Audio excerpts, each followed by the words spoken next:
Na mga ka-video, okay, ngayong araw, titignan natin yung loob nitong si Johnson Moonmax. Yan. Hindi ko pa ito nabubuksan kasi nung pagkabili ko, kinabit ko na agad sa video okay ko. Kaya ngayon, tuloy linis na din siya. Yan. So samahan niyo akong buksan natin itong loob ng Johnson Moonmax support channel.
Ayan, buksan na natin guys. So ito, dalawang transporter niya na malaki kaya pala ang bigat niya. So ito lang, ang kanilang capacitor, ito 8, pero mababa lang yung value niya na 80 volts na 4,700 UF.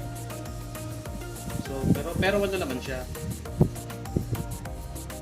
Kumbaga napatak din to ng pag pinag-plus mo yung mga to, kasi di ba yung iba mga 80 volts by 10,000 microfarad, ito naman 4.7 lang UF. Ayan, so i-blower lang natin yung loob niya.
So pansin ko lang din dito sa amplifier na to, ito lang ang ano ko, pag ito nagka-diferensya, kasi kita niyo yung mga yan yung maliliit na pyesa,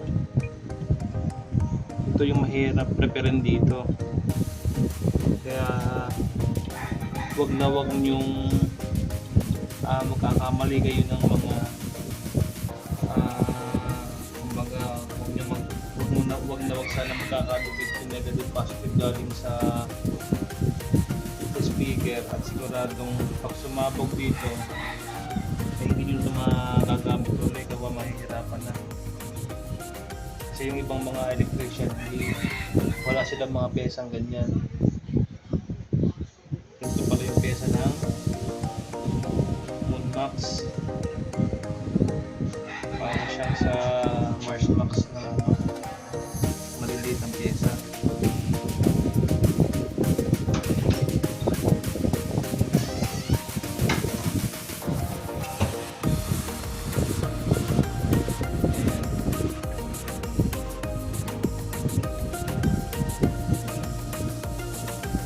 Pero ito naman ay sa akin siguro isang taon na hindi naman nagkakamali yan. Ano naman ay huwag mangyayari kasi hindi ako. Kasi yung tropa ko nagpagawa ng Johnson Marsmax ay hindi niya nagawa nung electrician kasi nga gawa nga ng pyesa ng maliliit na yun, mga ganito. Hindi siya yung tulad ng iba na para siyang kaya yung parang ganito lang ang mga pyesa, mga resistor. So yung kanya ganito siya, kaya mahirap tong reparin.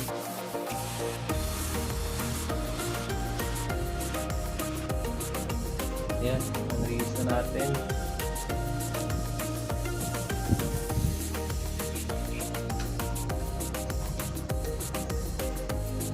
So ito nga palang Moonmax.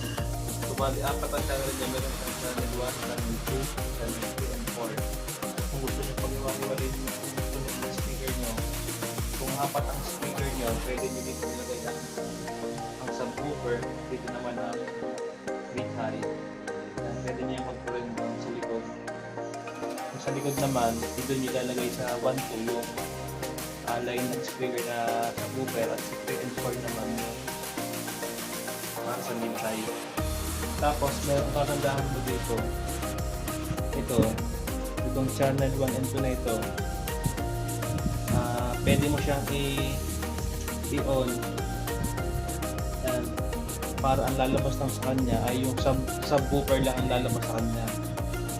Wala siyang boses, mismong sub na sub yung lalabas sa kanya. Yan. Kung gusto nyo ng ganung setup. Ito yung kanya pinaka-master volume. Ito yung nagko-control sa volume niya sa lahat ng channel na ito. Ayan.